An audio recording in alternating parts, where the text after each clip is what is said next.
Hello दोस्तों, कैसे हो आप सब लोग। आपका एग्रीकल्चर स्टडी वीके में स्वागत है। आज हम इस वीडियो में बात करेंगे जो आज का हमारा टॉपिक है फसलों का महत्व एवं उनका वर्गीकरण।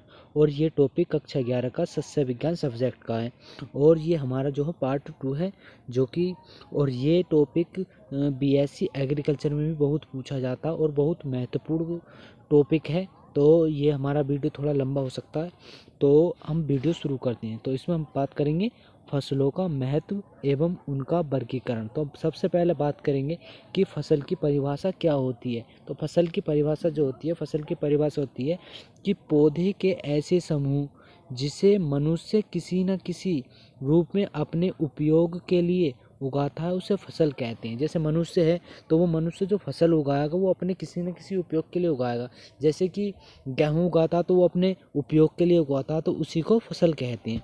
अब बात करते हैं हम इसमें फसलों का वर्गीकरण। जो फसलों का वर्गीकरण है, फसलों का वर्गीकरण किया गया है इसमें जो फसल का वर्गीकरण निम्न प्रकार से है।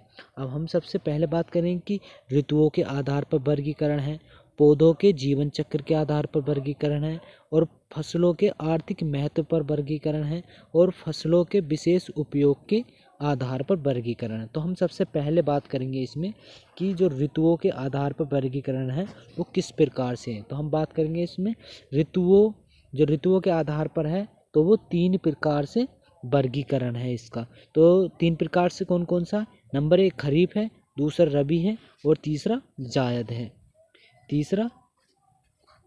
है। तो बात करते हैं हम सबसे पहले रबी की। तो रबी का जो सीजन है वो क्या है? तो इसमें रबी के मौसम में रबी नहीं, खरीफ के मौसम जो हमारा मौसम शुरू होता है तो वो खरीफ से ही शुरू होता है। तो हम बात करेंगे इसमें खरीफ।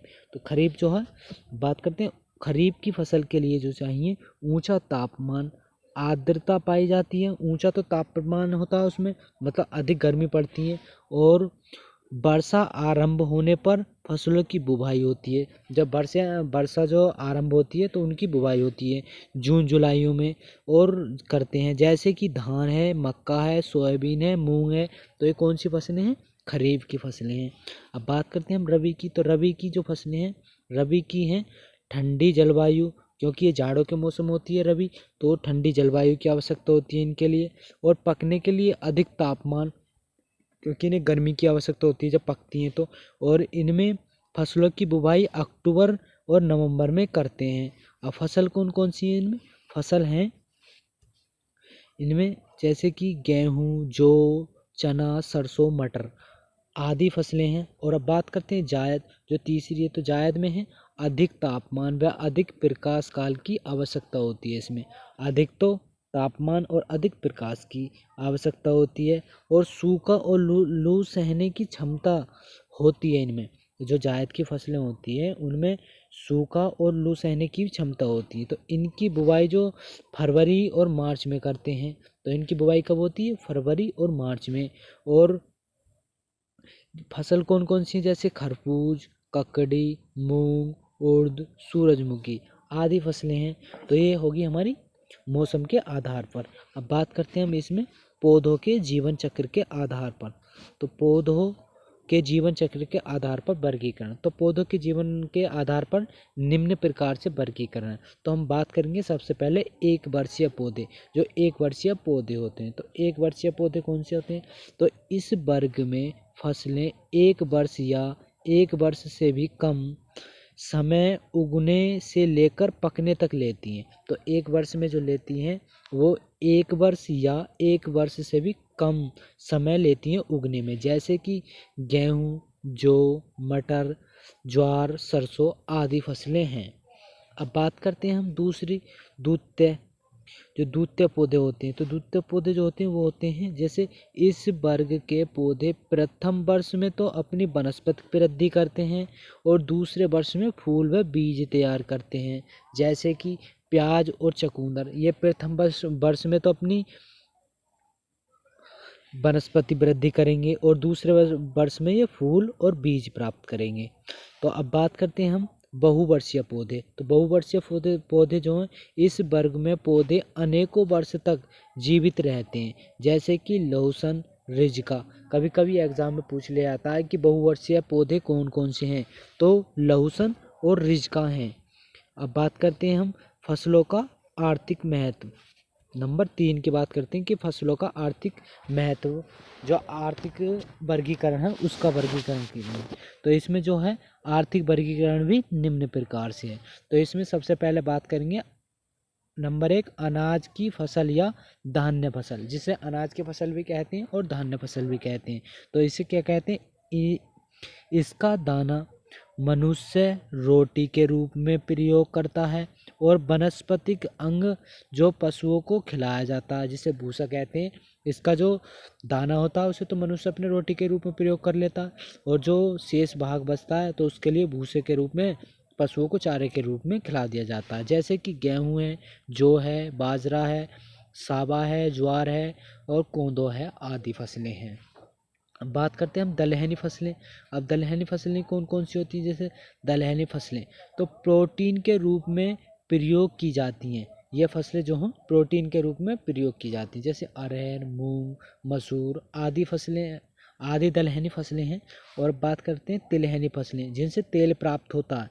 जैसे तिलहनी वर्ग की फसलें आती हैं और बीजों से तेल निकाला जाता है, जैसे सरसों, राई, मूंगफली, कुसुम, सूरजमुखी, अरंडी, सोयाबीन आदि फसलें हैं जिनसे तेल निकाला जाता है। तो तिलहनी फसलें। अब बात करते हैं प्रश्न नंबर नहीं, अब रेशे वाली फसल कौन कौन सी हैं? जैसे कपास, जूट, पटसन आदि।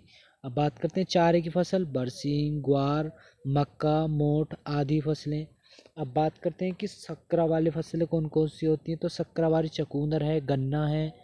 और सब्जी वाली फसल टमाटर, बैंगन, भिंडी, सेम, गोभी, मेथी, पालक आदि फसलें हैं। अब उद्भिन्न फसलें, जो उद्भिन्न फसलें होती हैं वो कौन कौन सी होती हैं? तो उद्भिन्न फसलें होती हैं जैसे चाय है, तंबाकू है, पोषक है और कॉफ़ी है। इसी वर्ग में आते हैं ये सब उद्भिन्न फसल हैं।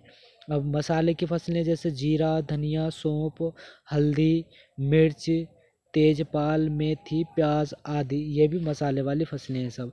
अब फल वाली फसलें जैसे खरबूज, तरबूज, खीरा, ककड़ी, सिंघाड़ा आदि फसलें हैं। और जी जड़ वाली फसलें कौन कौन सी हैं? तो जड़ वाली फसलें हैं जैसे आलू है, ये जड़ में, और लेवार फसल है, गाजर है, मूली है, सलजम है, ये सब जड़ वाली फसलें हैं। और औषधि वाली जो मेंथा है, पुदीना, तुलसी, पीपरमेंट आदि फसलें, ये औषधि वाली हैं जो कि औषधि के रूप में प्रयोग की जाती हैं। अब बात करते हैं नंबर 4 पे है कि फसलों के विशेष उपयोग के आधार पर वर्गीकरण। तो विशेष रूप से जो इनके विशेष उपयोग के आधार पर वर्गीकरण क्या वो किस प्रकार है? तो ये भी निम्न प्रकार से वर्गीकरण किया गया है। तो अब बात करेंगे हम इसमें नंबर 4 की। तो कौन कौन सी है? नंबर 1, हरी खाद की फसलें जैसे कि ढैंचा, मसूर, बरसीम। अब नंबर 2 है रक्षक फसलें, जैसे मक्का के चारों ओर ज्वार बो देना, तो मक्का की फसल को रक्षा की जाती है। तो ये भी विशेष उपयोग के आधार पर आती हैं। जैसे अब सहायक फसलें, ज्वार के साथ ग्वार बोना। और जी नाभिकीय फसलें, तो शहर के निकट सब्जी की फसलें। नाभिकीय फसलें किसे कहते हैं? तो जो शहर के निकट में जो फसलें उगाई जाती हैं, जैसे सब्जी वाली उगाई जाती हैं, तो उनको नाभिकीय फसल कहते हैं। अब ट्रक वाली फसल, जो आलू व अन्य सब्जियां, जो कि ये ट्रक वाली फसलें कहलाती हैं। तो कभी कभी ऑप्शन पूछ लिया जाता है कि ट्रक वाली फसलें कौन सी होती हैं? तो आलू या अन्य सब्जियां, जो कि सब्जियां होती हैं, वो ट्रक वाली फसलें हैं। अब बात करते हैं नकदी फसलें। जो नकदी फसलें होती हैं वो गन्ना है, तंबाकू है, मूंगफली है। तो ये फसलें हैं। तो आज का जो हमारा टॉपिक था फसलों का वर्गीकरण था। और ये वीडियो आपको अच्छी लगी हो तो वीडियो को लाइक ज़रूर करें, और जो हमारे चैनल पर नए हैं वो चैनल को ज़रूर सब्सक्राइब करें और अपने दोस्तों में ज़रूर शेयर करें। तो आपको इसका PDF आपको डिस्क्रिप्शन बॉक्स में नीचे आपको लिंक दी हुई है, उस पर क्लिक करें और आप टेलीग्राम को ज्वाइन करने के बाद वहाँ से आप अपना PDF डाउनलोड कर सकते हैं। तो हम मिलते हैं अगली नेक्स्ट वीडियो में। तो बाय।